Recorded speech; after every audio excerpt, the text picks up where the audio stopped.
Understanding Autism is a new documentary that explores autism research and brings to light the personal stories of those with autism.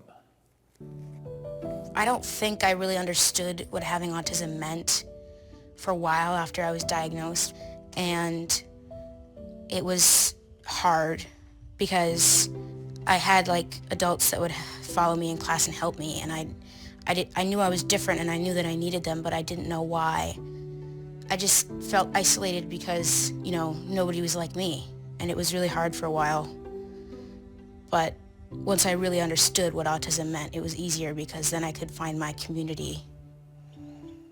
Understanding Autism was made by filmmaker Scott Skeindorf, who explores his own personal journey with autism in the film, and he joins us now. Welcome to Arizona Horizon. Thank you. Yeah, good to have you here. Understanding Autism is the title. Yes. Why that title? Because it's so misunderstood. And so I wanted to do a film to really research what's going on with it. It's so underdiagnosed. How is it misunderstood? You start with diagnosis. Yeah, I mean, a lot of pediatricians don't know how to diagnose autism or even ADHD or spectrum issues. I think we need to educate the medical facilities and professionals. It would seem as though that would have gotten better over. I mean, people seem to be so much more aware of everything on the spectrum, but you're saying not so much, huh? No, we're at the beginning. Wow, okay. The film looks at the latest research on, you talked to 100 experts worldwide. Yes. What'd you hear?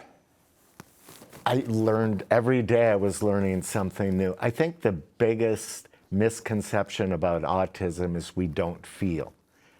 In reality, we feel too much. Those feelings are so intense, our emotions are so intense, so you have to understand your emotional lives. Indeed, and you used the word we because in this film, you kind of were looking for things for yourself, weren't you? Correct. What were you looking for? Understand my own autism.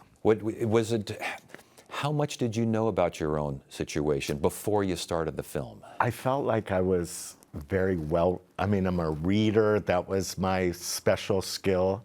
So I read up everything and talked to a lot of experts.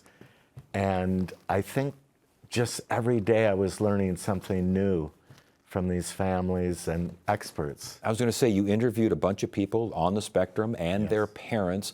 Was it difficult to talk to these folks about these kinds of things? Yes, I'll bet it was. It is, because most people even with autism don't understand. Like I said, we're just at the beginning.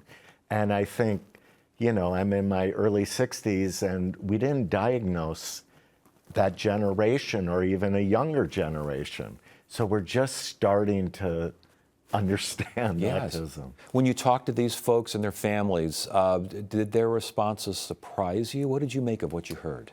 I think the biggest surprise was, I call it autistic joy and autistic love. These families come together as a community with friends, and the love that I saw, so beautiful. I was going to say, was it good for them, do you think, to talk to you? Absolutely. You got that impression, yes. Huh? Did you see yourself in some of these kids and some of the younger folks? Of course. Yeah. And I have adult children on the spectrum that are in the film. And so it's very, one of the things, we did a lot of research, it has a big genetic component to it. Yeah. I also noticed, though, that the impact of empathy and emotion for those on this, people don't necessarily think of emotion and empathy as being with autism. It's kind of, it's kind of this, and this is kind of, but it does make a difference, doesn't it? It really does. How so? Well, because most autistic people have social difficulties. And so to understand where they're coming from, they're misunderstood. They're misunderstood in the classroom or with their peers. In reality, they're feeling more intensely. Yeah. And in the film, you also talk about the history of autism, and some of that history includes some pretty bad stuff. I mean, includes shock therapy and this sort of business, right? Yeah, they still do it. They still do it. They still do it in certain places, which is not okay. No, it doesn't sound like it's okay. You put together this film. You are a filmmaker. Yes. How long did it take to put this together? Well, I was going to start filming before COVID, and then I had a TV show called Station 11 on HBO that got greenlit, so I did that before this. Wow.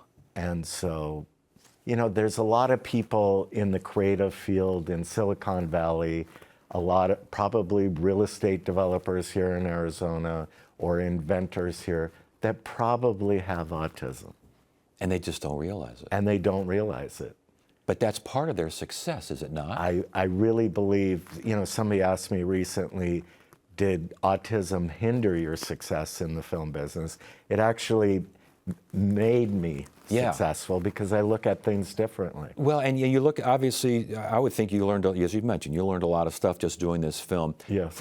When did you know you had autism?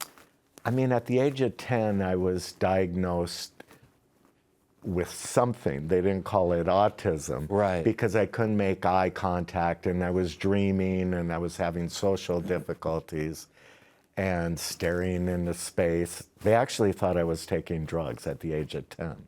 But it was my first diagnosis. It was their first example of understanding autism. Correct. There you go. Yes. And the film has been apparently a big success with Stone Village Films here. And you're quite a successful filmmaker, and you're living in Malibu, California, for goodness sake. Look at you. Yes. Thank you so much for joining us, and continued success. Thank you so much for having me. It's nice meeting you. Thank you.